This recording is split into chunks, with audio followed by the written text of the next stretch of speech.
Hello বন্ধুরা, সবাই কেমন আছো? আশা করি ভালো আছো।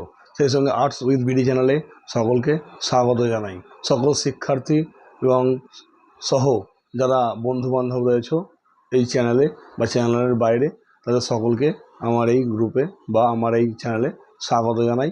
যারা এখনও পর্যন্ত চ্যানেলটিকে সাবস্ক্রাইব করোনি, তারা অবশ্যই চ্যানেলটিকে সাবস্ক্রাইব করে দাও এবং পাশে থাকা বেল আইকনটিকে অন করে দিয়ে নোটিফিকেশানটি অল করে দাও, এবং যাতে করে কি হয়, আমরা কোনো ভিডিও ছাড়ার সাথে সাথেই তোমাদের কাছে সবার আগে দ্রুত ভিডিওটি পৌঁছে যায়। এবং বলি, বন্ধুদের মধ্যে, ফ্রেন্ড সার্কেলের মধ্যে তোমরা অবশ্যই চ্যানেলটিকে শেয়ার করো, লাইক করো, কমেন্ট করো। কমেন্ট করলে আমরা উৎসাহিত হয়ে আমরা ভিডিও তৈরি করতে আরও উজ্জীবিত হয়ে যাই। বলবো অবশ্যই কমেন্ট করো। কমেন্ট খুবই গুরুত্বপূর্ণ। কমেন্টের উপর নির্ভর করেই কিন্তু আমরা পরবর্তী ভিডিও তৈরি করতে অগ্রসর হই। বন্ধুরা, মূল ভিডিও যাওয়ার আগে একটি কথা বলে দিই যে ভিডিওটি একটু লং হতেও পারে, আবার মিডিয়ামও হতে পারে, তাই সঙ্গে থাকবে, কিন্তু কোনোভাবেই স্কিপ করে করে দেখবে না। স্কিপ করে করে দেখলে কী হয় না, মানে কোন প্রসঙ্গে বলছি এবং কীভাবে জিনিসটা করছি সেটা কিন্তু তাহলে তোমাদের কিন্তু মিস্টেক হয়ে যাবে, বা তোমরা সেই জায়গাটা বাদ দিয়ে দেবে। হয়তো এমন যে জায়গাটা আমি শেখাচ্ছি সেই জায়গাটা তোমরা বাদ দিয়ে চলে গেলো স্কিপ করে, তাহলে কিন্তু তোমরা আর বুঝতে পারবে না। তাই প্রথম থেকে শেষ পর্যন্ত অবশ্যই দেখতে থাকো। তোমাদের ভিডিওটা কাজে আসবে। তোমাদের কাজে লাগলে আমাদের যে শ্রম এবং প্রচেষ্টা সার্থক বলে মনে করব। তোমরা সাথে থাকলে আমরা আরও উজ্জীবিত হয়ে নতুন নতুন ভিডিও এই চ্যানেলে আপলোড করার আমরা চেষ্টা করব। অবশ্যই সাথে থাকো প্রথম থেকে লাস্ট পর্যন্ত। আমিও আছি তোমাদের সঙ্গে প্রথম থেকে লাস্ট পর্যন্ত, এবং সাপোর্ট সবসময় আমি করতে থাকবো, এটা কথা দিলাম। এবং যদি কোনো সমস্যা হয় অবশ্যই কমেন্টে জানিও। কমেন্ট চেক করে আমি সেই সমস্যাটা সমাধান করার চেষ্টা করব। চলো বন্ধুরা, মূল ভিডিওয় যাই। চলো মূল ভিডিওয় যাওয়ার আগে দেখে নাও, এখানে আমি বোর্ডে আগে একটা হেডিং করে রেখেছি যে দ্বিগু সমাস। আমরা দেখা গেল যে ইতিপূর্বে সমাসের যে প্রধান প্রধান যে ভাগগুলো ছিল সেগুলো নিয়ে আমরা কয়েকটা আলোচনা করেছি। ইতিমধ্যে আমি সম্ভবত মনে হয় চতুর্থ পার্ট মানে কালকে পর্যন্ত দিয়েছিলাম। আজকে সমাসের যে পঞ্চম পর্ব সেটাই আমরা চলে যাই। এবং প্রধান প্রধান যে সমাস, যে প্রথম দিন যে টেবিল চার্ট করেছিলাম মনে করে দেখো, ওখানে প্রধান সমাসের কতগুলো ভাগ দেখেছিলাম, তার মধ্যে আর কয়েকটা ভাগ বাকি আছে।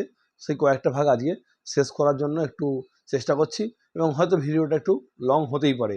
তাই লং হচ্ছে বলেই যে স্কিপ করে করে দেখবে তা কিন্তু নয়। ধৈর্য ধরো। যারা বিশেষ করে মাধ্যমিক দেবে, ক্লাস 8-এর শিক্ষার্থী রয়েছে, তাদের জন্য খুবই গুরুত্বপূর্ণ। বা অনেকে স্কুল সার্ভিস কমিশনের এক্সাম দেবে, তারা আমার থেকে আরও বেটার জানে, কারণ তারা যারা বাংলা সাবজেক্ট নিয়ে পড়াশোনা করেছে তারা কিন্তু অনেক ভালো এ সম্পর্কে বলতে পারবে।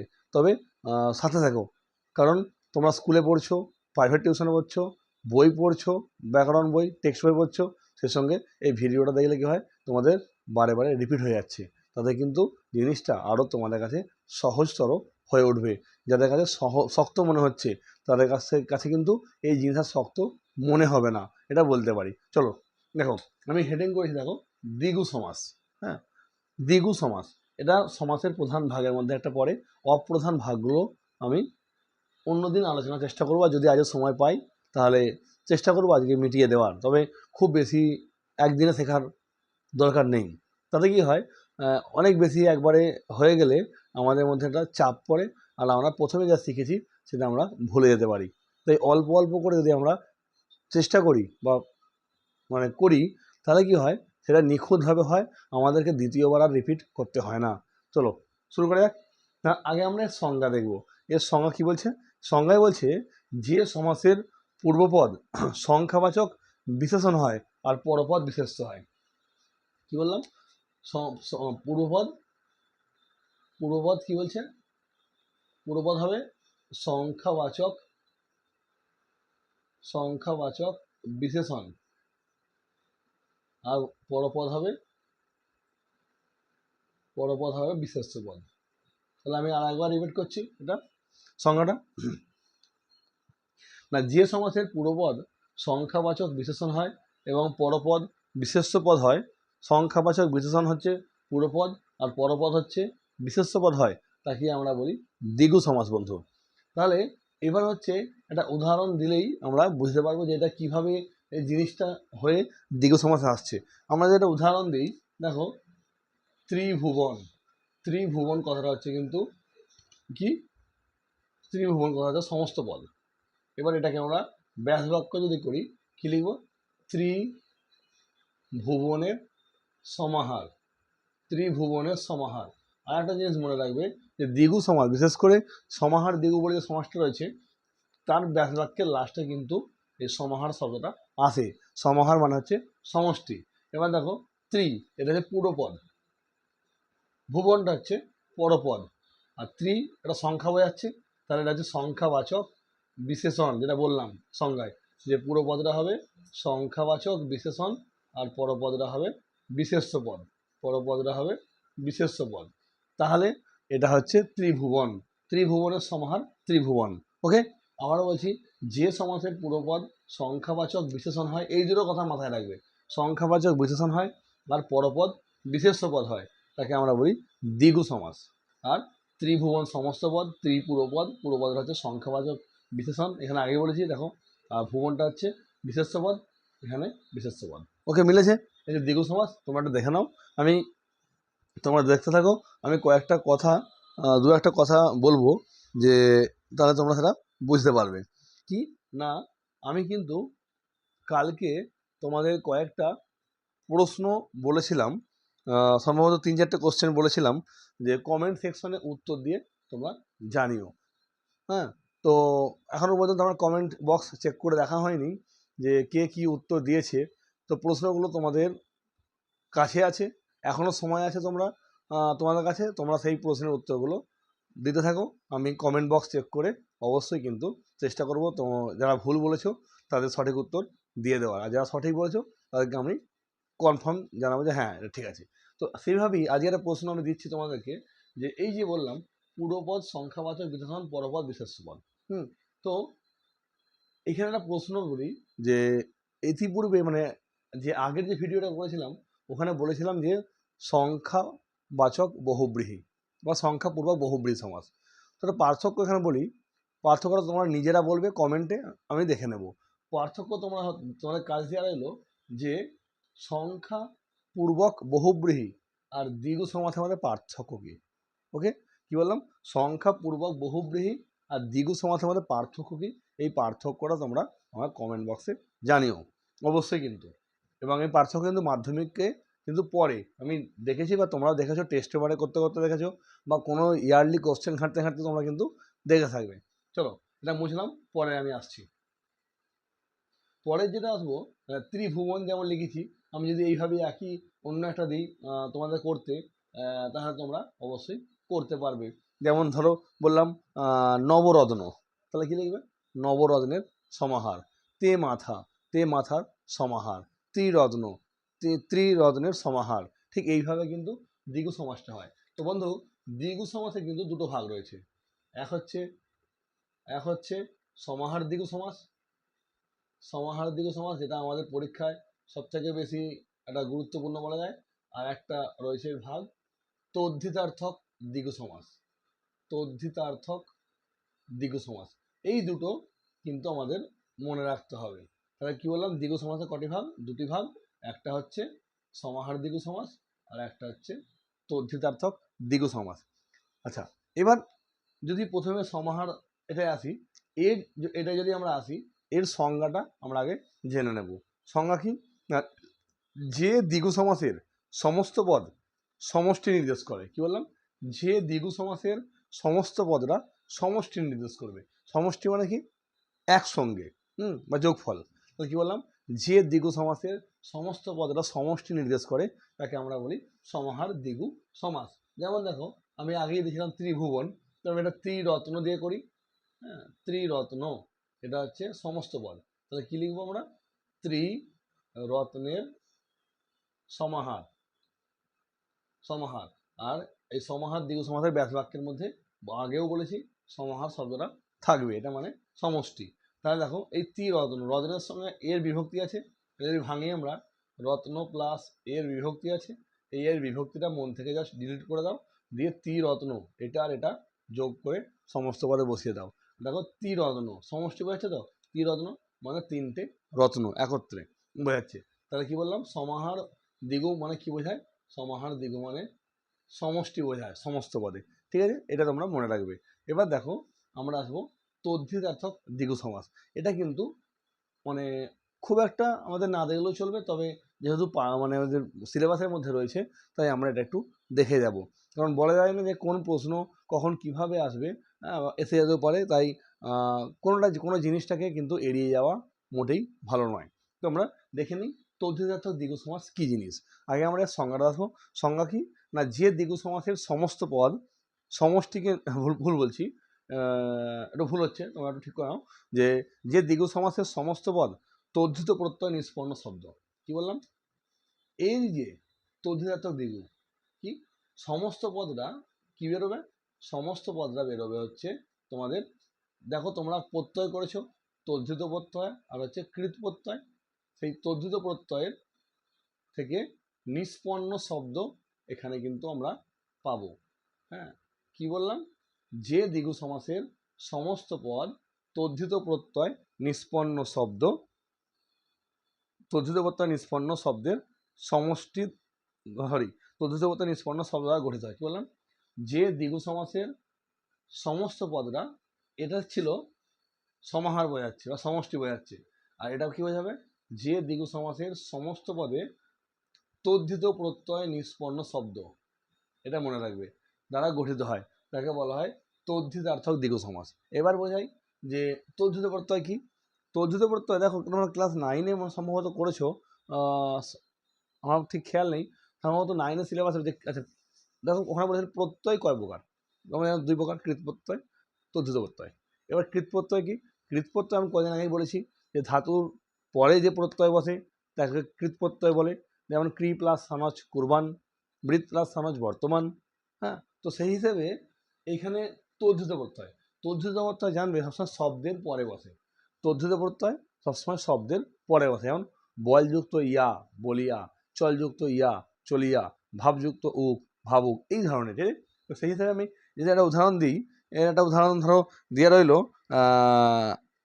দ্বিগু, বা তিন কড়ি, এই করি তিন কড়ি, এটা কার দিচ্ছে উদাহরণ, তদ্ধিত। তিন কড়ি কি লিখব না, তিন কড়ির বিনিময়ে খেলা, তিন কড়ির বিনিময়ে খেলা। ঠিক আছে, তিন কড়ির বিনিময়ে খেলা, তাহলে হচ্ছে তিন কড়ি। ঠিক এইভাবে আবার অনেক সময় দেখা যাচ্ছে পরীক্ষায় এর সমাস করতে দেয়, দ্বিগুর, দ্বিগুর সমাস করতে দেয়, তাহলে তোমরা কি লিখবে, দ্বিগুর সমাস করার ক্ষেত্রে তোমরা লিখবে হচ্ছে দুটি গরুর, আচ্ছা দ্বিগু, দ্বি মানে দুটি আর গু মানে গরু, তাহলে কি লিখবে তোমরা না, দুটি গরুর বিনিময়ে কৃত, বা হচ্ছে কি লিখবে, কি বললাম, দুটি গরুর বিনিময়ে, দুটি গরুর বিনিময়ে কৃত, দুটি গরুর বিনিময়ে কৃত, দ্বি মানে দুই আর গু মানে হচ্ছে গরু, তাহলে কি বললাম, দ্বিগু সমাসের সমাস কি হবে, ব্যাস বাক্য, দুটি গরুর বিনিময়ে কৃত। হ্যাঁ, তো তোমরা এটা দেখে নাও, দ্বিগু সমাসের যে ভাগটা আলোচনা করলাম, এই দ্বিগু সমাসে এইটুকুই, আর কিন্তু কিছু নেই। দ্বিগু সমাসের পরবর্তীতে মানে আজকেই আমি পরের যে সমাসটা রয়েছে সেই ভাগে চলে যাব, তার আগে তোমরা একবার দেখে নাও যে দ্বিগু সমাসটা কি জিনিস এবং কি বলতে চাইছে। তবে সমাহার দ্বিগু থেকে কিন্তু প্রশ্ন আসে বন্ধু, প্রত্যেকবারই সমাহার দ্বিগু থেকে প্রশ্ন দেওয়া হয় একটা করে। তোমরা এবিটিএ ডব্লিউবিটিএ বা যারা টেস্ট পরীক্ষা দেবে কিংবা দেখে থাকবে ফাইনালে যখন দেবে পরীক্ষা 2026-এ ফেব্রুয়ারিতে, তখন দেখবে যে কি না, তখন দেখবে কিন্তু দ্বিগু যে সমাস রয়েছে, এই বিশেষ করে সমাহার দ্বিগু, ওখান থেকে কিন্তু একটা দেবেই। আচ্ছা, আর একবার আমি তোমাদের কাজটা মনে করিয়ে দিই যে তোমাদেরকে কিছু একটা কাজ আমি দিয়েছিলাম গতকাল ভিডিওতে, সেই কাজটার অ্যান্সার কিন্তু তোমরা অবশ্যই আমাকে কমেন্ট বক্সে জানিও। আর আজকে একটা কাজ আমি একটুখানি আগেই বলেছি তোমাদেরকে, কি বলেছি না, দ্বিগু সমাস আর সংখ্যাপূর্বক বহুব্রী সমাস, এই দুটো সমাসের কি পার্থক্য হতে পারে, সেই পার্থক্যটা তোমরা অবশ্যই কিন্তু আমাকে ভিডিও করে মানে কমেন্ট বক্সে কিন্তু জানিও, কমেন্ট সেকশনে অবশ্যই উত্তর জানিও। আমি কমেন্ট বক্স চেক করে কি করব, কমেন্ট বক্স চেক করে আমি সেই উত্তরটা চেক করে নেব যে তোমরা ঠিক দিয়েছো কিনা, যদি ভুল দিয়ে থাকো আমি সেই ভুলটা তোমাদের ঠিক করে দেওয়ার চেষ্টা করব। চলো, এটা বুঝলাম। আমি পরবর্তী যে সমাসের ভাগ রয়েছে সেই ভাগে আমি চলে যাচ্ছি। দেখো, পরবর্তী যে ভাগটা আলোচনা করব সেটা হচ্ছে নিত্য সমাস। এটা কিন্তু একটা অপ্রধান সমাসের মধ্যে পড়ছে। সমাসের প্রধান সমাসের একটা ভাগ রয়েছে, সেটা আমি আসছি পরে, যদি আজকে সময় হয় করিয়ে দেবো। তো দেখে নাও আজকে নিত্য সমাস। আচ্ছা, নিত্য সমাসের সংজ্ঞা কি ভালো করে মনে রাখবে। এর সংজ্ঞা কিন্তু এবিটিএ, ডাব্লিউবিটিএ বিভিন্ন টেস্ট পেপার রয়েছে, তাদের প্রত্যেকটা পাতায় বাংলা পেপার প্রশ্ন পাতায় কিন্তু রয়েছে। কিন্তু খেয়াল করে দেখবে যে নিত্য সমাস কাকে বলে, এটা একটা উদাহরণ দাও, বা উদাহরণ দেওয়া রয়েছে, এটা কোন সমাসের উদাহরণ জিজ্ঞাসা করছে প্রশ্ন, এইরকম তারা। তো তোমরা কি বলবে, সংজ্ঞা তোমরা দেবে যে সমাসের ব্যাসবাক্য হয় না। কি বললাম, যে সমাসের ব্যাসবাক্য হয় না, ব্যাসবাক্য করতে গেলে অন্য পদের সাহায্য নিতে হয়, তাকে বলা হয় নিত্য সমাস। কি বললাম, যে সমাসের ব্যাসবাক্য হয় না, ব্যাসবাক্য করতে গেলে অন্য পদের সাহায্য নিতে হয়, তাকে বলা হয় নিত্য সমাস। সংক্ষেপে কি মনে রাখবে, সংক্ষেপে তোমরা মনে রাখবে হচ্ছে ব্যাসবাক্য হয় না। সংক্ষেপে তোমরা মনে রাখবে ব্যাসবাক্য হয় না। দাবি দুই কি মনে রাখবে, ব্যাসবাক্য করতে গেলে অন্য পদের সাহায্য প্রয়োজন। ওকে, অন্য পদের সাহায্য প্রয়োজন। একটা উদাহরণ দিই, তাহলে তোমরা বুঝতে পারবে যে কিভাবে এটাকে ব্যাসবাক্য হচ্ছে না, বা অন্য পদের সাহায্য কিভাবে আমরা হেল্প নিচ্ছি সেটা। দেখো, আমি একটা দিলাম গ্রামান্তর। গ্রামান্তর, এখানে দেখো কোনোভাবেই কিন্তু তুমি ব্যাসবাক্য নিয়ে আসতে পারবে না। তাহলে এখানে আমরা সমাজটা করবো কীভাবে, আমরা এই ব্যাসবাক্যটা করবো কীভাবে, একটা অন্য পদের সাহায্য নেবো না। যদি আমরা করি, দেখো অন্য গ্রাম, এখান থেকে গ্রামটা পেলাম, একটা পদ নিয়ে এলাম ট্রেনে, অন্য গ্রাম, গ্রামান্তর। এটা সমস্ত পদ, এটা পুরো পদ, এটা পরপদ। নিত্য সমাস কি বললাম, ব্যাসবাক্য হয় না, ব্যাসবাক্য করতে গেলে অন্য পদের সাহায্য নিতে হয়। যেমন গ্রামান্তর অন্য গ্রাম, কালান্তর অন্য কাল, মন্বন্তর অন্য মনু, হ্যাঁ, নিত্যান্তর অন্য নৃত্য, এরকম ধরা। এর একটা ব্যতিক্রম কিছু আছে দু একটা। যেমন ব্যতিক্রম দেখো রয়েছে বকাবকি। হ্যাঁ, বকাবকি যদি দেওয়া হয়, এটা কিন্তু আর অন্য বকা এইভাবে আসবে না। এটা কি আসবে, কেবল বকা, কেবল বকা, বকাবকি।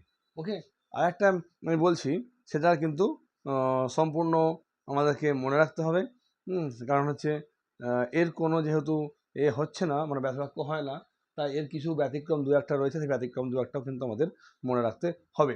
যেমন দাঁড় কাক বলে যে এটা রয়েছে, দাঁড় কাক, এক্ষেত্রে কিন্তু ডাইরেক্ট যা আছে তাই বসে যাবে, তাহলে দুটোর মধ্যে একটু গ্যাস মানে গ্যাপ রাখো, তাহলেই হয়ে যাবে দাঁড় কাক, দাঁড় কাক। ওকে, কিন্তু বাদবাকি ক্ষেত্রে দেখো অন্য গ্রাম, গ্রামান্তর, অন্য কাল, কালান্তর, অন্য মনু, মন্বন্তর, অন্য নৃত্য, নৃত্যান্তর, হ্যাঁ, এরকম ধরা। আর কেবল বকা, বকাবকি, হ্যাঁ, কানাকানি, কেবল কানা, কানাকানি, এই ধরনের। ঠিক আছে, তো তোমরা এটা দেখে নাও। আমি পরবর্তী যে ভাগটা রয়েছে সমাসের, আমি পরবর্তী ভাগে চলে যাব, তোমরা এটা দেখে নাও। তাও আমি আবারও বলছি, সংজ্ঞাটা হচ্ছে কি, সংজ্ঞা হচ্ছে যে সমাসের ব্যাসবাক্য হয় না, ব্যাসবাক্য করতে গেলে অন্য পদের সাহায্য নিতে হয়, তাকে নিত্য সমাস বলে। অবশ্যই উদাহরণ মনে রাখবে, গ্রামান্তর অন্য গ্রাম, কালান্তর অন্য কাল, মন্বন্তর অন্য মনু, গ্রামান্তর অন্য গ্রাম, জন্মান্তর অন্য জন্ম, এইরকম দ্বারা। ওকে, না বুঝলাম। পরের ভাগে আমি যাব, পরের ভাগে যে আসবো সেটা হচ্ছে বন্ধু অব্যয়ীভাব সমাস। এই অব্যয়ীভাবেরও কিন্তু অনেক কিছু ভাগ রয়েছে। হ্যাঁ, তো ভাগে তো যাবোই, কিন্তু তার আগে আমাকে দেখে নিতে হবে যে জিনিসটা কি বলতে চাইছে। তোমরা অবশ্যই দেখতে থাকো, সঙ্গে থাকো, এবং আমিও তোমাদের সাথে রয়েছি। হ্যাঁ, ব্যাকরণে আবারও বলছি, বাংলা গ্রামারে কিন্তু মাধ্যমিকে তোমাদের ক্ষেত্রে প্রায় 15-16 নাম্বার দেওয়া রয়েছে, 1 নম্বরের প্রশ্ন। তাই সেই 1 নম্বরে যে 15-16টা প্রশ্ন এমসিকিউ এসিকিউ দেওয়া রয়েছে, সেটা কিন্তু কোনোভাবেই বন্ধু ভুল করা যাবে না। কারণ ওই 15-16 নাম্বার কিন্তু বন্ধুদের সঙ্গে তোমার নাম্বারের পার্থক্য গড়ে দেবে। তাই চেষ্টা করবে প্রত্যেকটা ব্যাকরণ প্রশ্ন যেন ঠিকঠাক উত্তর করতে পারো। এতে কি হয়, যদি প্রত্যেকটা উত্তর ঠিকঠাক করতে পারো, তাতে কিন্তু তোমার নাম্বারটা অনেক ক্যারি করবে, এবং তুমি অন্যদের থেকে অনেকটাই এগিয়ে যাবে। তাই কখনোই কিন্তু ব্যাকরণ জিনিসটাকে এড়িয়ে যেও না। দেখা গেছে যে পরীক্ষায় অনেকেই, বা এই এখন পড়াশোনা করছে মাধ্যমিক স্তরে বা এইচএস স্তরে যারা রয়েছে, অনেকেই কিন্তু বাংলা ব্যাকরণ বা ইংলিশ যে ব্যাকরণ রয়েছে, অনেকেই কিন্তু কি হয়, অনেকেই কি হয় বলবো না, কি হয়, এরা অনেকটা এড়িয়ে যেতে চায়, ব্যাকরণ পার্টটাকে না এরা অনেকটা এড়িয়ে যেতে চায়, যে শক্ত বলে এরা খুব একটা গায়ে মানে ধারে কাছে আসতে চায় না। যেমন অঙ্কের ক্ষেত্রে, ইংলিশের ক্ষেত্রে আসতে চায় না, অনেকেই অঙ্কের ভীতি রয়েছে, অনেকের ইংলিশের ভীতি রয়েছে, ঠিক সেরকম ধরে অনেকের আবার বাংলা গ্রামারেরও বা বাংলা ব্যাকরণেরও ভীতি রয়েছে। তাই ভীতি কখনোই কিন্তু রাখবে না বন্ধু। ভীতি হলে আরও চেপে ধরবে, তুমি ভয়ে ভয়ে দেখা যাবে আলটিমেটলি তুমি ওই জিনিসটা আর খুলছই না। এর ফলে সারা জীবনে তোমার ওই জিনিসটা উদ্ধারই হবে না। ভয় থাকে সবাইয়েরই, আমারও ছিল, সবাইয়েরই আছে। তাই ভয়কে কিন্তু আস্তে আস্তে কাটাতে হবে, এবং যদি বুঝতে পারো তাহলে কিন্তু জিনিসটা খুব সহজ হয়ে যায়। হ্যাঁ, তার কারণ হচ্ছে আমাদের না বুঝে করলে কিন্তু কোনো জিনিসই যেমন আমরা শিখতে পারবো না, সেরকম তার আমাদের আগে বুঝতে হবে কী বলতে চাইছে। আমরা আসছি আজকে অব্যয়ীভাব সমাসে, এবং অব্যয়ীভাব সমাসে যাওয়ার আগে আমি একটা কথা বলে দিই। দেখো, তোমরা মনে করে দেখো, আমি যখন সমাসের ভাগগুলো করাচ্ছিলাম টেবিল চার্ট মারফত, এবং ওখানে আমি ভাগ করেছিলাম এবং তার নিচে নিচে সম্ভবত লিখে দিয়েছিলাম এটা এই পদ প্রাধান্য পায়, ওর পরপদ প্রাধান্য পায়, এর এই তৃতীয় পদ প্রাধান্য পায়, এরকম কিছু লিখে দিয়েছিলাম। হ্যাঁ, তোমরা একটু চেক করে নিও, পুরোনো যে ভিডিওগুলো রয়েছে সেখানে, বা তোমাদের বইয়ে যে আছে চেক করে নিও। তো সেই হিসেবে এই ক্ষেত্রে কি হয়, অব্যয়ীভাব সমাসের ক্ষেত্রে না পূর্বপদটা প্রাধান্য পায়। কি বললাম, এটা মাথায় রাখবে, অনেক সময় শর্ট কোশ্চেন দেয় যে অব্যয়ীভাব সমাসে কোন পদ প্রাধান্য পায়। কি বললাম না, অব্যয়ীভাব সমাসে সবসময় তোমরা মনে রাখবে যে অব্যয়ীভাব সমাসে পূর্বপদ প্রাধান্য পায়। স্বভাবতই এতক্ষণ আমরা বেশিরভাগ করে এসেছি পরপদ, আর বহুব্রী সমাসের ক্ষেত্রে করেছি আমরা তৃতীয় পদ, আর নিত্য সমাসের কোনো ব্যাসবাক্য হয় না, এটা আমরা করেছি। কিন্তু এক্ষেত্রে আমরা দেখবো যে পূর্বপদ প্রাধান্য পায়। ঠিক আছে, এটা মাথায় তোমরা রেখে দিও। এবার যদি আমি একটা উদাহরণ দিই, দেখো, যথাবিধি। হ্যাঁ, যথাবিধি, এটা হচ্ছে সমস্ত পদ। হ্যাঁ, এবার দেখো, ব্যাসবাক্য যদি আসি, বিধিকে অতিক্রম না করে, বিধিকে অতিক্রম না করে, তাহলে এই বাক্য, এই যে ব্যাসবাক্যটা করলাম, এই ব্যাসবাক্যের মধ্যে পূর্বপদ কোনটা? অবশ্যই বিধি, পূর্বপদ। ঠিক আছে, আর পরপদ অতিক্রম, তাহলে কি বিধিকে অতিক্রম না করে যথাবিধি। ঠিক একইভাবে যথাশক্তি কী হবে? শক্তিকে অতিক্রম না করে, এই হবে। বা যদি বলি অনাবৃষ্টি, হ্যাঁ, আমি এখানে উদাহরণ দিই, অনাবৃষ্টি, অনাবৃষ্টি, তাহলে কি হবে? বৃষ্টির অভাব, বৃষ্টির অভাব। আচ্ছা, সম্ভবত এইরকম তাই। হ্যাঁ, অব্যয়ভাব সমাসের পূর্বপদটা উপসর্গ হয়, মনে রাখবে। হ্যাঁ, পূর্বপদটা হচ্ছে উপসর্গ হয়। এটা হচ্ছে উপসর্গ কোনটা, পূর্বপদ কোনটা? পূর্বপদ একটু ভালো করে দেখে নাও, আমার সম্ভবত মনে হয় ভুল হচ্ছে, আমি শুধরে নেওয়ার চেষ্টা করছি ভুলটা। আর যদি ভুল হয়ে থাকে তোমরা অবশ্যই কমেন্টে জানিও। তো দেখো, আমি এখানে দুটো উদাহরণ লিখেছি, একটা হচ্ছে যথাবিধি, বিধি অতিক্রম, বিধিকে, ভুল হয়েছে, বিধিকে অতিক্রম না করে, বিধিকে অতিক্রম না করে। আর একটা আমি লিখেছি অনাবৃষ্টি, হচ্ছে বৃষ্টির অভাব। ঠিক আছে, তো এইবার দেখো, এখানে বলছে যে যে সমাসের পূর্বপদরা প্রাধান্য পায় তাকে আমরা অব্যয়ীভাব সমাস বলি। এবং সেই সঙ্গে আর একটা জিনিস বলে দিচ্ছে, দেখো, অব্যয়ীভাব সমাসের পূর্বপদরা উপসর্গ হয়, উপসর্গ হয়। তাহলে উপসর্গ, এবার দেখো, এইটা পরপদের ক্ষেত্রে কিন্তু এটা ঘুরে যাবে। এক্ষেত্রে কিন্তু ঘুরে যাবে, এটা পরপদ, এটা পরপদ। আগে কিন্তু আমরা করেছি এটা পূর্বপদ, এটা পরপদ, এক্ষেত্রে এটা পূর্ব, এটা পর, ঘুরে যাবে। কারণ হচ্ছে তোমরা আর একটা জিনিস মাথায় রাখবে, সেটা হচ্ছে বলেছে অব্যয়ীভাব সমাসের পূর্বপদরা উপসর্গ হয়। আমরা ক্লাস 9-এ উপসর্গ দেখেছি। উপসর্গ কি না, দেখেছো যে সংস্কৃত একগাদা উপসর্গ বলা আছে, পরা, অব, নি ইত্যাদি অনেক রয়েছে। তো সেই হিসেবে পূর্বপদরা হচ্ছে উপসর্গ হয়। তো এখানে দেখো অভাব, এখানে পূর্বপদ অভাব, তো উপসর্গ কোনটা? উপসর্গ হচ্ছে অটা। ওকে, আর এখানে দেখো অতিক্রম, এই অতিক্রমে কোনটা তোমার এ উপসর্গ না অতি, সেহেতু অতিটা আর হচ্ছে তোমার অটা হচ্ছে এখানে উপসর্গ। তাহলে এর সঙ্গে আরেকটা জিনিস মনে রাখবে, যে পূর্বপদ উপসর্গ হয়। কি বললাম, যেমন পূর্বপদ প্রাধান্য পায়, সেই সঙ্গে আমাদের এটাও মনে রাখতে হবে যে অব্যয়ীভাব সমাসের পূর্বপদরা উপসর্গ হয়।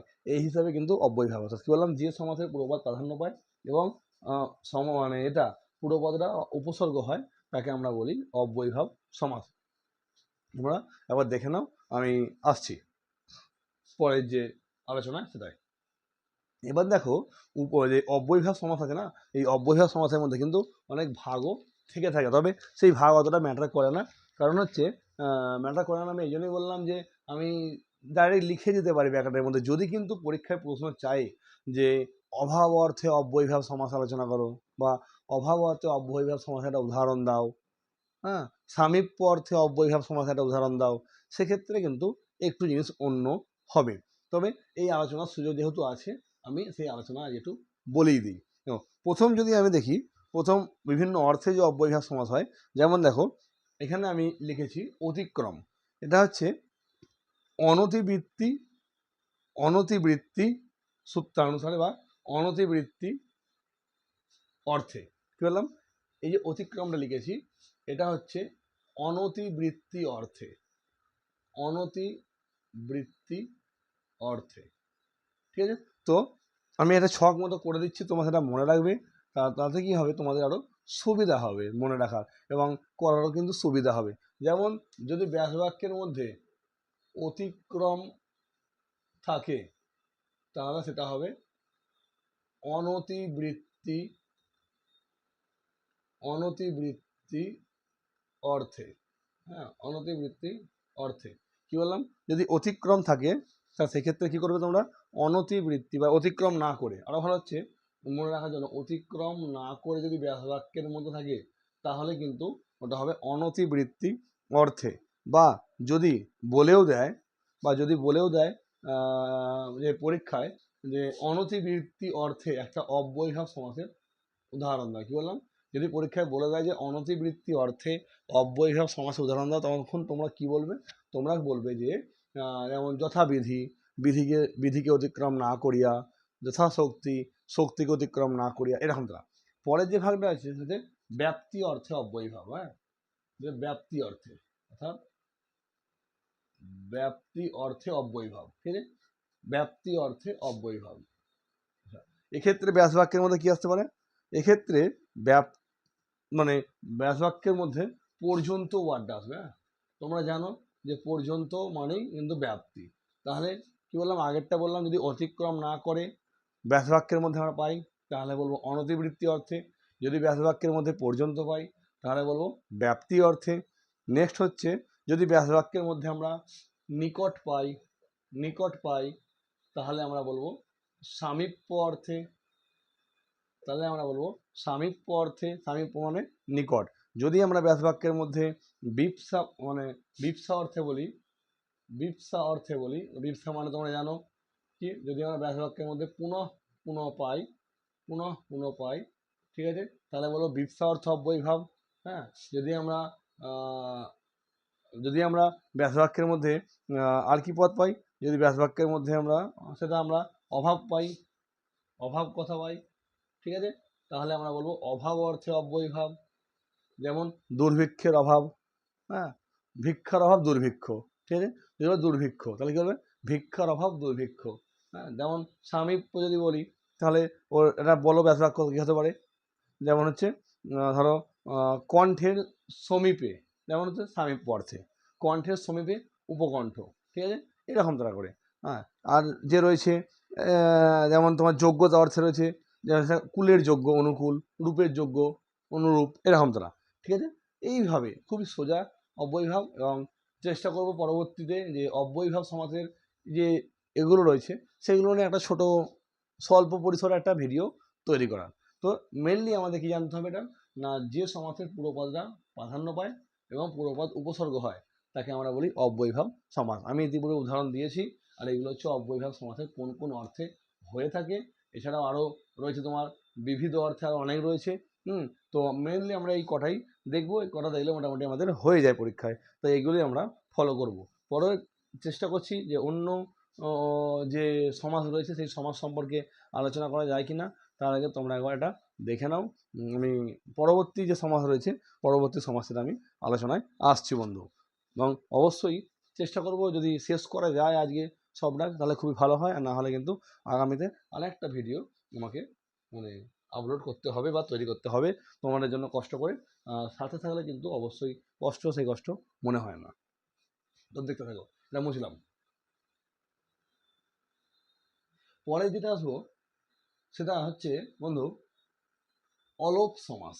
অলোপ, এটা অপ্রধান সমাস একটা। অলোপ, অলোপ সমাস, নাম দেখে বুঝতে পারছো কি বলতে আছে।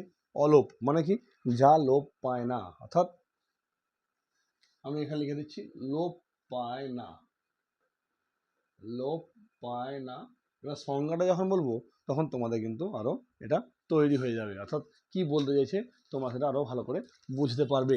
দেখো অলপ সমাসে কি বলছে না, অলপ সমাসে বলছে যে সমাসের সমস্ত পদে সমস্যমান পদের, কি বললাম, যে সমাসের সমস্ত পদে সমস্যমান পদের বিভক্তিগুলো কি হয়, লোপ পায় না, তাকে আমরা বলি অলোপ সমাস।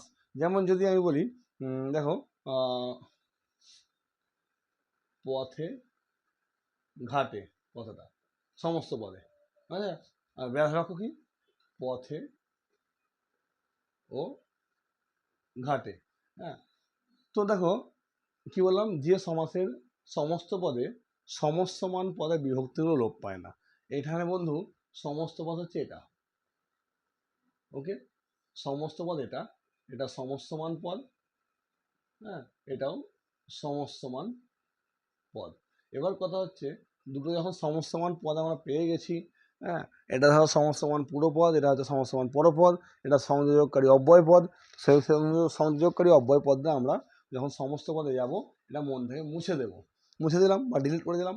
কিন্তু দেখো পথে ঘাটে রয়ে গেছে, তো এর যে বিভক্তি, এর বিভক্তি কি, এর বিভক্তি একার, এর বিভক্তি কি একার। তাহলে এই যে একার বিভক্তি এতক্ষণ আমরা করেছি, কিন্তু সমস্ত পদে যাচ্ছিল যখন বিভক্তি লুপ্ত হয়ে যাচ্ছিল, কিন্তু এক্ষেত্রে কোনো বিভক্তি লুপ্ত হবে না, এখানে যা থাকবে এখানেও কিন্তু সেম বসে যাচ্ছে। ঠিক আছে, একে বলা হচ্ছে অলপ সমাস। আবারও সংখ্যাটা বলছি, যে সমাসের সমস্তমান পদগুলির বিভক্তি, যে সমাসের সমস্তমান পদগুলো বিভক্তি সমস্ত পদে লুপ্ত হয় না, তাকে আমরা বলি অলোপ সমাস।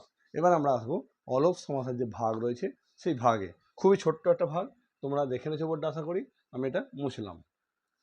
দেখো অলপ সমাসের যে ভাগগুলো রয়েছে, এর সাধারণত মনে হয় সম্ভবত তিনটে ভাগ। তোমরা একটু বই দেখে নিও, যদি তিনটি সম্ভবত, আমি তাও দেখছি কি আছে ভাগ। দেখো এর তিনটে ভাগ, একটা হচ্ছে অলোপ দ্বন্দ্ব। আচ্ছা, এর পূর্বে কিন্তু তোমরা দেখো প্রথমেই কিন্তু আমি দ্বন্দ্ব সমাস করিয়েছিলাম, মনে পড়ছে, কিন্তু ওর থেকে এর একটু আলাদা, জাস্ট একটুখানি, হ্যাঁ, একটুখানি আলাদা, অত ঘাবড়াবার কিছু নেই।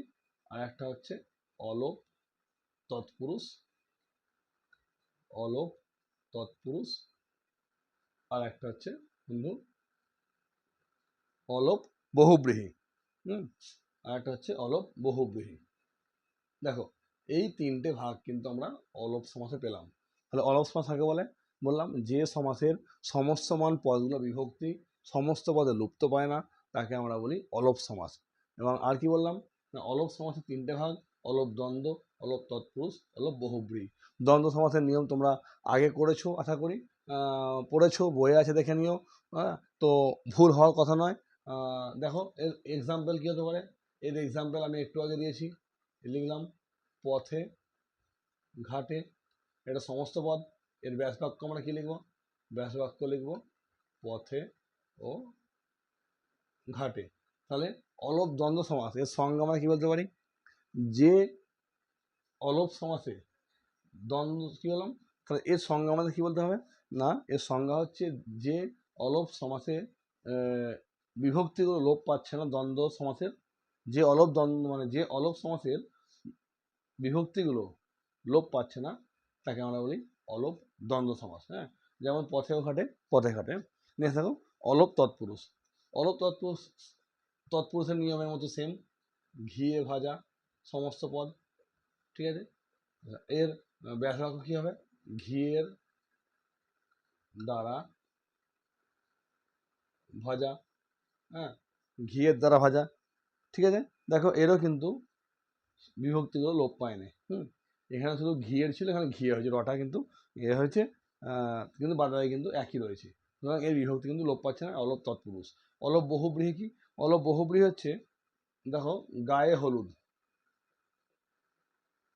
গায়ে হলুদ, এক্ষেত্রে আমরা এর সমস্ত পদ কি লিখব? সমস্ত পদে আমরা লিখব গায়ে হলুদ দেওয়া হয়, গায়ে হলুদ দেওয়া হয় যে অনুষ্ঠানে। ঠিক আছে, এই হচ্ছে মূলত। দেখো, গায়ে হলুদ, গায়ে বিভক্তি সমেত বসে আছে, ঘিয়ে, ঘিয়ে বিভক্তি সমেত বসে গেছে, পথে বসে গেছে, ঘাটে বসে গেছে। সুতরাং আবারও বলছি, যে সমাসের সমস্যমান পদগুলো বিভক্তি সমস্ত পদে লুপ্ত হয় না তাকে আমরা বলি অলোপ সমাস। কি বললাম? যে সমাসের সমস্যমান পদগুলোর বিভক্তি সমস্ত পদে লুপ্ত হয় না তাকে বলা হয় অলোপ সমাস। অলোপ মানে যা লোপ পায় না। তোমরা দেখে নাও, আমরা একদম অন্তিম পর্যায়ে চলে এসেছি। আর বেশিক্ষণ দেরি নেই। মানে সমাস যে পড়াচ্ছি বা সমাস যে বোঝাচ্ছি তোমাদেরকে, এটা আর কয়েক মিনিটের আবার আমরা শেষের পথে চলে এসেছি। তো সঙ্গে থাকো, বুঝতে না পারলে অবশ্যই কমেন্ট করো। এটা বুঝলাম বন্ধু, একটু দেখে নিয়ে ভালো করে। টেক্সট বই রয়েছে তোমাদের, গ্রামার বই রয়েছে, পড়তে যাওয়া রয়েছে তোমাদের, প্রাইভেট টিউশন রয়েছে, স্কুল রয়েছে এবং বিভিন্ন অনলাইন ভিডিও রয়েছে, সেখানেও তোমরা দেখে নিতে পারো। এবং অবশ্যই আমারটাও দেখতে থাকো, তাহলে অবশ্যই কিন্তু তোমাদের কাজটা আরও সহজ হয়ে যাবে। আমি এটা বুঝলাম। এবার আমরা চলে আসবো হচ্ছে, খুব সম্ভবত যতটা মনে হয় আমার, এটাই সমাজের আজকের লাস্ট পার্ট, এবং আর মনে হয় না আর নেই। তাও আমি আবার চেক করে নিচ্ছি আছে কি না, তারপর আমি আসবো। তো বন্ধু দেখো, নেক্সট যে আসছি আমরা, সেটা হচ্ছে বাক্যাশ্রয়ী সমাস। একেবারে লাস্ট পর্যায়ে আমরা চলে এসেছি সমাসের, বাক্যাশ্রয়ী সমাস। আজকেই কিন্তু আমরা সমাসটা শেষ করে দিলাম, কারণ এখনো আমাদের ক্লাস 10-এর যে বাংলা ব্যাকরণের পাঠ রয়েছে দুটো, যেমন ধরো তোমাদের রয়েছে বাক্য যে অধ্যায়টা রয়েছে এবং বাচ্য যে অধ্যায়টা রয়েছে, সেই দুটো এখনও আমাদেরকে করতে হবে বা আমাদেরকে এখনও ভিডিও তৈরি করতে হবে বা খাটতে হবে। তাই চেষ্টা করব যে সে দুটো খুব শীঘ্রই তোমাদের টেস্ট পরীক্ষার আগে আমরা যাতে শেষ করে দিতে পারি, তাতে তোমাদের রিভিশনটা হয়ে যাবে, তোমাদের পড়াটাও কিন্তু তৈরি হয়ে যাবে। দেখো, বাক্যাশ্রয়ী সমাস, এটা যাওয়ার আগে আমরা কিন্তু সংজ্ঞাটা একটু জেনে নিই। না, কোনো বাক্যকে বা বাক্যখণ্ডকে সুসংহত রূপে একটি সমগ্র শব্দে পরিণত করে তাকে বিশেষ্য বা বিশেষণের দ্বারা রূপ দিলে তাকে বলা হয় বাক্যাশ্রয়ী সমাস। বা এটা যদি আমরা আরও সংক্ষেপে বলি, সংক্ষেপে আরও সুন্দর করে বলে দিই, না কোনো সমাসবদ্ধ পদকে আশ্রয় করে একটি, কি বললাম, কোনো সমাসবদ্ধ পদকে আশ্রয় করে একটি বাক্যের অর্থ প্রকাশিত হলে তাকে বাক্যাশ্রয়ী সমাস বলে। কি বললাম? আবারও বলছি, কোনো সমাসবদ্ধ পদকে আশ্রয় করে একটি বাক্যের অর্থ প্রকাশ পেলে। আবার বলছি, কোনো সমাসবদ্ধ পদকে আশ্রয় করে, কোনো সমাসবদ্ধ পদকে আশ্রয় করে একটি বাক্যের অর্থ প্রকাশ পেলে, কোনো সমাসবদ্ধ পদকে আশ্রয় করে একটি বাক্যের অর্থ প্রকাশ পেলে তাকে আমরা বলি বাক্যাশ্রয়ী সমাস। যেমন দেখো, এখানে দিলাম রক্তদান শিবির, এটা সমস্ত পদ। তা তোমরা কি লিখবে? না, রক্তদান শিবির। তোমরা কি ব্যাস বাক্য করবে? রক্ত, তাহলে কি লিখবে? রক্তদানের জন্য অনুষ্ঠিত যে শিবির। হ্যাঁ, ঠিক। দেখো, গায়ে হলুদ কি লিখবে? গায়ে হলুদ দেওয়া হয়, এটা কিন্তু একটু আগে অলপ বহুব্রীহিতে করেছে। হ্যাঁ, গায়ে হলুদ দেওয়া হয় যে অনুষ্ঠানে। আবারও বলছি, এমন কিছু সমাসের রয়েছে যেগুলো কিন্তু একাধিক সমাসের উদাহরণ হতে পারে, সে নিয়ে কিন্তু ভেঙে পড়ার কিছু নেই।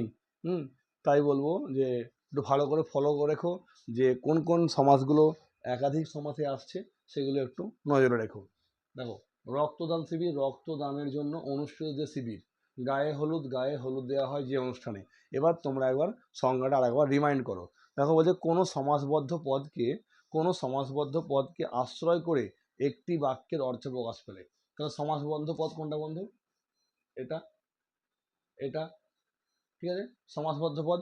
আর কি বলছে? না, কোনো সমাসবদ্ধ পদকে আশ্রয় করে একটি বাক্যের অর্থ প্রকাশিত হবে। দেখো, মেনলি হচ্ছে, দেখো এই যে সমাসবদ্ধ পদ, দেখো সামনেই আছে সমাসবদ্ধ পদ, এর দেখো সমাসবদ্ধ পদ। তাহলে একে আশ্রয় করে, অর্থাৎ এটাকে আশ্রয় করে আর এটাকে আশ্রয় করে পুরো বাক্যটা প্রকাশ পাচ্ছে। যেমন এখানে রক্তদানটাকে আশ্রয় করে পুরো বাক্যটা প্রকাশ পাচ্ছে অর্থটা, আবার গায়ে হলুদটাকে আশ্রয় করে পুরো বাক্যের অর্থটা প্রকাশ পাচ্ছে। একে বলা আছে বাক্যাশ্রয়ী সমাস। তাহলে তোমরা একবার দেখে নাও, তাহলে কিন্তু আমাদের সমাস পর্বটা মিটে যায় বন্ধু। দেখে নাও ভালো করে যে সমাস বাক্যাশ্রয়ী সমাস একে বলে। তো বন্ধু এই ছিল আমাদের সমাসের যে পুরো অধ্যায়টা আজকে আমরা এখানেই শেষ করছি, এবং সেই সঙ্গে বলে রাখি যে সমাস যে অধ্যায়টা আমাদের ছিল পুরোটা কিন্তু আমরা আজকে পঞ্চম পর্ব ভিডিও মাধ্যমে শেষ করলাম। সেই সঙ্গে আরও বলবো যে অবশ্যই সঙ্গে থেকো, এবং এই যে পঞ্চম পর্ব পর্যন্ত ভিডিও চ্যানেলে আপলোড করা হবে সেখান পর্যন্ত, অর্থাৎ পুরো সমাস অধ্যায়টা যদি কোনো রকম কোনো সমস্যা থেকে থাকে তাহলে অবশ্যই কমেন্টে জানিও। আমি কমেন্ট চেক করে তোমাদের উত্তরের বা সমস্যার সমাধানের চেষ্টা করব। সেই সঙ্গে এই ভিডিওতে আর একটা কথা যোগ করে দিই যে যদি কারকের অধ্যায়ের কোনো প্রশ্ন থেকে থাকে তাহলেও কিন্তু অবশ্যই কমেন্টে জানিও। আমি তোমাদের সেই সমস্যা সমাধানের চেষ্টায় রয়েছি এবং চেষ্টা করব দ্রুত যাতে তোমাদের সেই সমস্যার মোকাবেলা বা সমস্যার সমাধান করে দিতে পারি। তো সমাস আমাদের এখানে মিটে গেল। ইতিপূর্বে আমরা কারক অধ্যায় শেষ করেছি, আর দুটো অধ্যায় রয়েছে তো বন্ধু। ইতিপূর্বে তোমরা দেখেছো যে বঙ্গানুবাদ কীভাবে লিখতে হয় সে নিয়ে আমি দিয়েছি, এবং পুরোনো ভিডিওতে রয়েছে আমার, দেখে নিও। চেষ্টা ডেসক্রিপশনে লিঙ্ক দেওয়ার চেষ্টা করছি। সেই সঙ্গে আরও বলে রাখি যে প্রতিবেদন কীভাবে লিখতে হয় সেটা নিয়েও আমি দেখিয়েছি, কত ওয়ার্ডের মধ্যে লিখতে হয় সেটাও আমি দেখিয়ে দিয়েছি তোমাদেরকে, কীভাবে লিখতে হয়, কীভাবে শুরু করতে হয় সেটাও বলেছি। তো সমাজটা আমাদের মিটে গেল। আর দুটো রয়েছে বাক্য, ক্লাস 10-এর বাচ্য। এই দুটো অধ্যায় যদি শেষ করতে ফেলতে পারি আমার টেস্টের আগে তাহলে কিন্তু খুব ভালো হয়। চেষ্টা করব টেস্টের আগে মিটিয়ে দেওয়ার। সঙ্গে থেকো অবশ্যই, এবং অবশ্যই ভালো থেকো, পরিশ্রম করো, পরিশ্রমের বিকল্প হয় না। ঠিক আছে বন্ধু, পরিশ্রমের কোনো বিকল্প হয় না। বারে বারে অনুশীলন করো, যে জিনিসটা ভুল হচ্ছে সেটাকে আবার তুমি অনুশীলন করো। অনুশীলন করতেই হবে, অনুশীলন ছাড়া কিন্তু সফলতা বা সফলতার কোনো পথ নেই। নাম্বার যদি অর্জন করতে হয়, নাম্বার যদি ছিনিয়ে আনতে হয় তাহলে অবশ্যই পরিশ্রম করতে হবে। এই যে সমাস বারে বারে প্র্যাকটিস করো, এবিটিএ ধরো, ডব্লিউবিটিএ ধরো, বিভিন্ন যে কোশ্চেন ব্যাংক রয়েছে বিভিন্ন পাবলিশার্স কোম্পানির, সেগুলো তোমরা প্র্যাকটিস করতে থাকো। হ্যাঁ, বা বিভিন্ন স্কুলে যে পরীক্ষা হয়েছে, হ্যাঁ, সেই প্রশ্নগুলো নিয়ে তোমরা প্র্যাকটিস করো, তাহলে দেখবে যে তোমাদের জিনিসটা আরও সহজ হয়ে যাচ্ছে। হ্যাঁ, এতে করে কী হবে, তাহলে যখনই প্রশ্নপত্রটা পড়বে সামনে তোমাদের আসবে, তাহলে তোমরা তক্ষুনি কিন্তু তোমাদের একটা দেখবে মনে একটা আনন্দ আসে যে না, আমি অন্তত যে ব্যাকরণগুলো পড়েছি সেগুলো আমি যেভাবে প্র্যাকটিস করে এসেছি। অর্থাৎ তুমি পরীক্ষায় পারতেই হবে। এই পারবে আর পারতেই হবে, ঠিক আছে? এই বিশেষ করে পারতেই হবে বা আমি করবই, এই জিনিসটাকে জোর দিয়ে ময়দানে নামো। এখনও অনেক সময় রয়েছে, যা সময় রয়েছে এখনও খাটলে অনেক ভালো রেজাল্ট তৈরি করা যায়। তো বন্ধু এখনও এখানেই ভিডিও শেষ করছি। সেই সঙ্গে বলি অবশ্যই যারা এখনও পর্যন্ত আমার চ্যানেলটিকে সাবস্ক্রাইব করোনি, চ্যানেলটিকে সাবস্ক্রাইব করে দাও, পাশে থাকা বেল আইকনটিকে অন করে দিয়ে নোটিফিকেশান অল করে দাও। তাহলে যখনই কোনো ভিডিও এই চ্যানেলে আপলোড করা হবে সবার আগে দ্রুত তোমাদের কাছে পৌঁছে যাবে। এবং অবশ্যই এই চ্যানেলটিকে লিঙ্ক তোমার বন্ধুবান্ধব সার্কেলে অবশ্যই কিন্তু শেয়ার করে দিও, এবং বেশি বেশি করে লাইক করো, কমেন্ট করো। ধন্যবাদ। সকলে খুব ভালো থেকো। ভালো থাকতে হবে এই জন্যই যে আগামী দিন তোমাদের একটা বড় যুদ্ধ আসছে সামনে, বোর্ড পরীক্ষা তো অনেকই দিয়েছো ক্লাস 1 থেকে, কিন্তু বোর্ড পরীক্ষা জীবনে তোমাদের এই একবারই আসছে। তাই প্রিপারেশান খুব জোরদার করে নাও। প্রিপারেশান সংক্রান্ত আগামীতে আমি আরেকটি নতুন ভিডিও খুব শীঘ্রই তোমাদের সামনে নিয়ে আসবো। এবং সে সঙ্গে বলে রাখি সকলকে চেষ্টার হাল ছেড়ো না। ধন্যবাদ বন্ধু, সকলে খুব ভালো থেকো।